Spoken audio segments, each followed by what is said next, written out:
70 साल पहले जब मैं हाई स्कूल में था, मेरे दिमाग में बस दो ही चीजें थीं, लड़कियां और गाड़ियां। और लड़कियों के मामले में मेरी हालत ज्यादा अच्छी नहीं थी, तो चलिए गाड़ियों की बात करते हैं। जरा सोचिए, मैं आपसे कहूं कि आप अपनी पसंद की कोई भी गाड़ी चुन लीजिए, कोई भी रंग, और वो कल आपके घर पर रिबन बांधकर पहुंच जाएगी।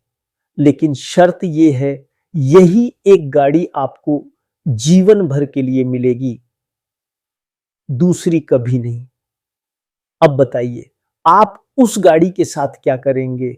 आप उसकी ऐसी देखभाल करेंगे जैसी आपने पहले कभी नहीं की होगी।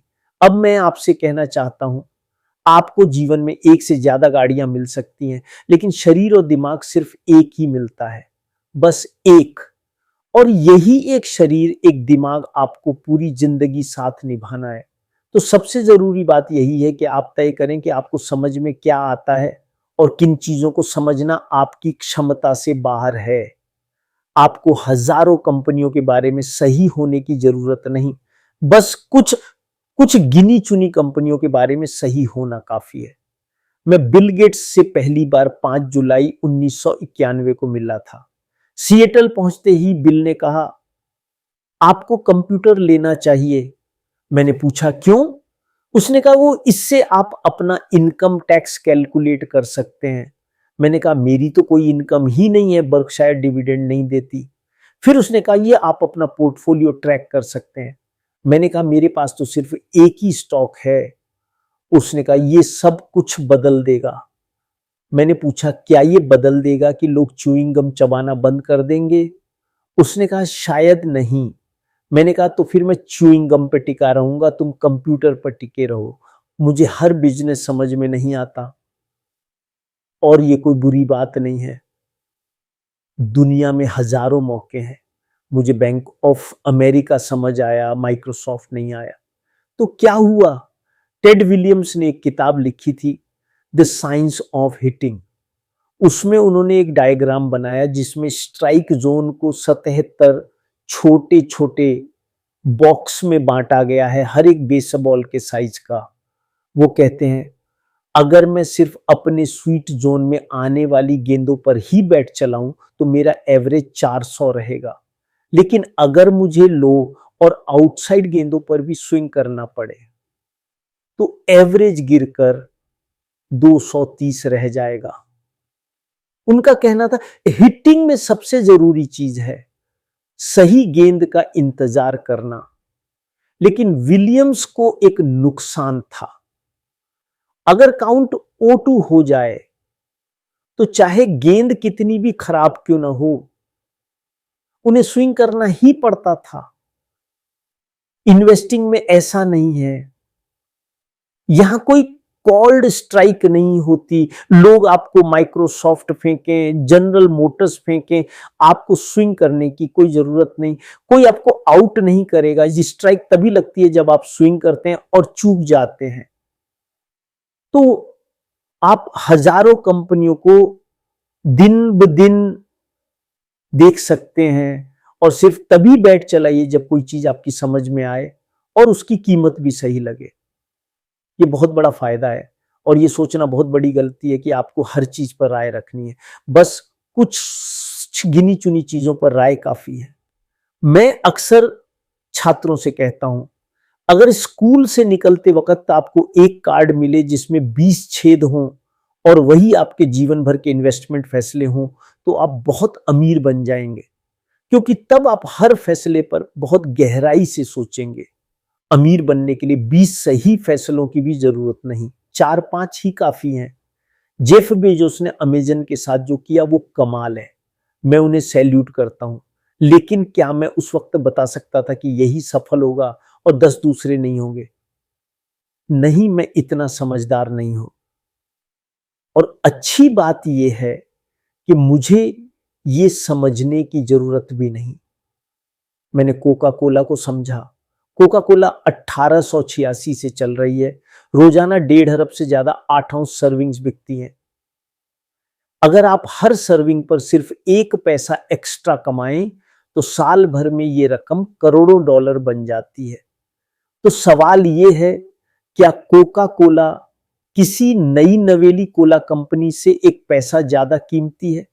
मेरे पास 100 साल से ज्यादा का इतिहास इसका जवाब देता है। मेरे पिता एक छोटी इन्वेस्टमेंट फर्म चलाते थे और मैं वहां रखी हर किताब पढ़ जाता था। लेकिन असली मोड़ आया जब मैं 19 साल का था और मैंने बेंजामिन ग्राहम की किताब द इंटेलिजेंट इन्वेस्टर पढ़ी। बेंजामिन ग्राहम कोलंबिया में ही पढ़ाते थे। उस किताब ने मेरी पूरी जिंदगी बदल दी। कोलंबिया की लाइब्रेरी में मैंने शायद किसी भी दूसरे स्टूडेंट से ज्यादा वक्त बिताया। मैं वहीं रहता था जैसे। निवेश में मुझे जिस चीज की तलाश रहती है वो है एक टिकाऊ प्रतिस्पर्धी बढ़त, यानी कंपनी के चारों तरफ एक मोट यानी खाई जो उसे लंबे समय तक सुरक्षित रखे।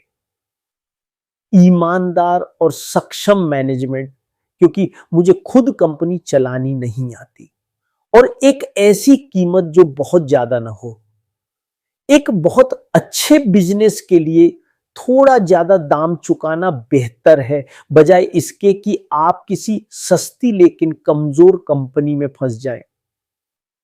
मेरे पार्टनर चार्ली मंगर ने मुझे यही सिखाया। मैं पहले सिगार बट इन्वेस्टिंग करता था, यानी वो कंपनियां जो सिगरेट के बचे हुए टुकड़े जैसी हों, बस एक कश और बाकी। सस्ती मिल जाती थी, ये फायदा कमाकर निकल जाओ, लेकिन इससे कुछ बड़ा नहीं बनता। चार्ली ने मुझे सिखाया कि हमें ऐसी कंपनी चाहिए जिसे हम हमेशा के लिए अपना घर मान सकें। बिल्कुल शादी जैसा रिश्ता। एक चीज जो मुझ में और बिल में एक जैसी थी, जिज्ञासा। मैं आज भी दिन में 5-6 घंटे पढ़ता हूं। बिल तो उससे भी कहीं ज्यादा पढ़ते हैं। मुझे जीवनी पढ़ना सबसे ज्यादा पसंद है। लोगों की जिंदगी जीना, उनकी मुश्किलें, उनकी सीख। कैथरीन ग्राहम की आत्मकथा एक कमाल की किताब है। पूरी ईमानदारी से लिखी गई, इंसानी अनुभव की इतनी गहराई कि हॉलीवुड भी ऐसी कहानी नहीं गढ़ सकता। बिल के बारे में जिस बात ने मुझे सबसे ज्यादा हैरान किया वो उनकी विनम्रता और सेंस ऑफ ह्यूमर है। और जिस बात ने बिल को मेरे बारे में हैरान किया वो ये कि मैं दुनिया को एक बड़े मॉडल के जरिए देखता हूं। जब हम पहली बार मिले थे मैंने उनसे पूछा था, माइक्रोसॉफ्ट तो छोटी कंपनी है, आईबीएम बहुत बड़ी है, फिर तुम उन्हें कैसे मात दे सकते हो? किसी ने उनसे यह सवाल पहले कभी नहीं पूछा था। अब बात करते हैं वैक्सीन और पोलियो की। वैक्सीन को लेकर तथ्य बिल्कुल साफ हैं। वे सुरक्षित हैं और वैक्सीन शेड्यूल बीमारियों को कम करने के लिए ही बनाया गया है। जितने ज्यादा माता पिता इसका पालन करेंगे उतने ही उनके बच्चे सुरक्षित रहेंगे और उन बच्चों के आसपास के वे बच्चे भी जिनकी इम्यूनिटी कमजोर है। खसरा जैसी बीमारियां फैलने के लिए बस एक छोटा सा समूह काफी है। पोलियो उन्मूलन का काम 1988 में शुरू हुआ था, जब तक अमेरिका और बाकी दुनिया के कई हिस्सों में ये पहले ही खत्म हो चुका था। पिछले साल 50 से भी कम मामले रह गए थे।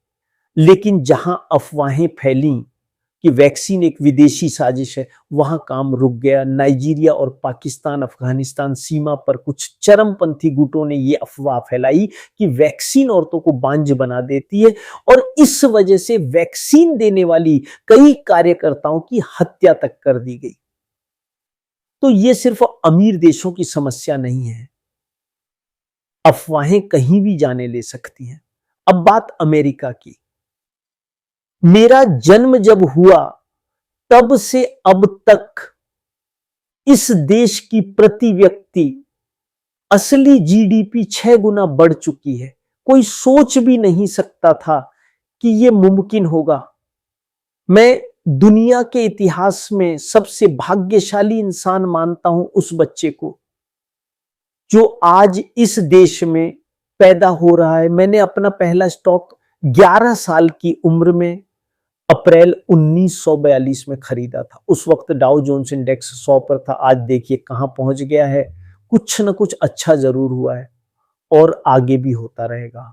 मुझे याद है जब मैं छोटा था तो पोलियो के एक ही वार्ड में ओमाहा में मैंने इतने मरीज देखे थे जितने आज पूरी दुनिया में एक साल में मिलते हैं। दुनिया आगे बढ़ती है दोस्तों, यही सच्चाई है।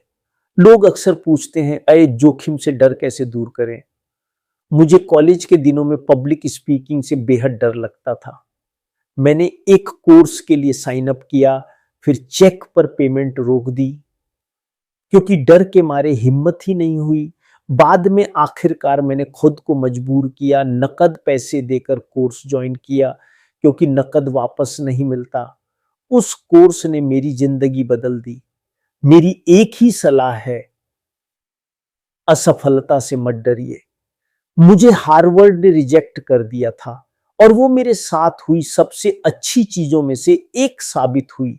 जो बीत गया उसे भूल जाइए, आगे बढ़ते रहिए और हमेशा वही काम कीजिए जो आपको करना है, भले ही आपको उसकी जरूरत ना हो।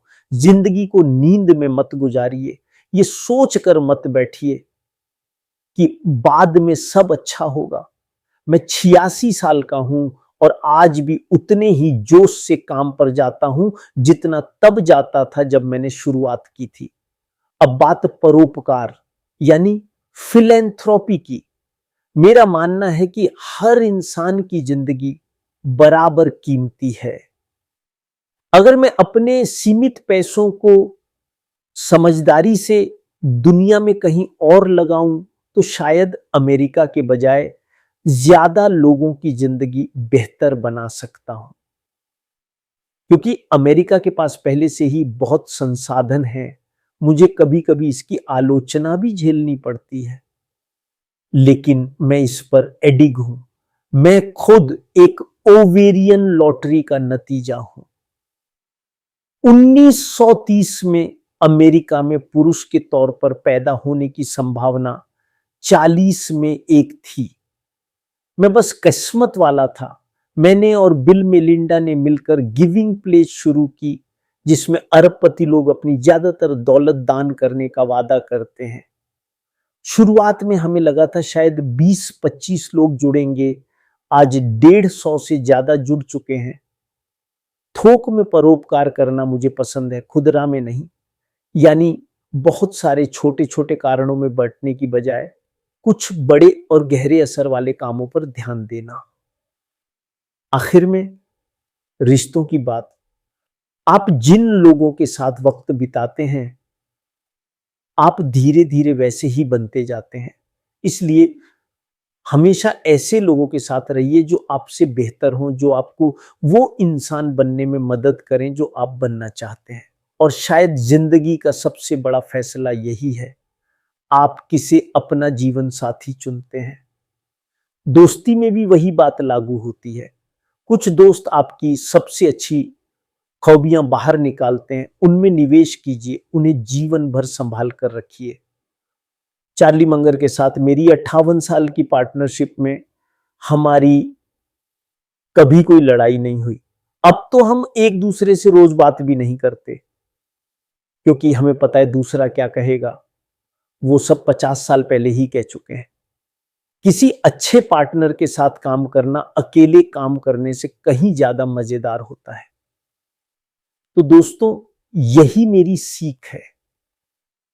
अपने सर्किल ऑफ कॉम्पिटेंस यानी अपनी समझ की सीमाओं को पहचानिए, सही मौके का धैर्य से इंतजार कीजिए, अच्छे लोगों के साथ रहिए, खूब पढ़िए, जिज्ञासु बने रहिए, असफलता से मत डरिए और हमेशा याद रखिए, हर इंसान की जिंदगी बराबर कीमती है।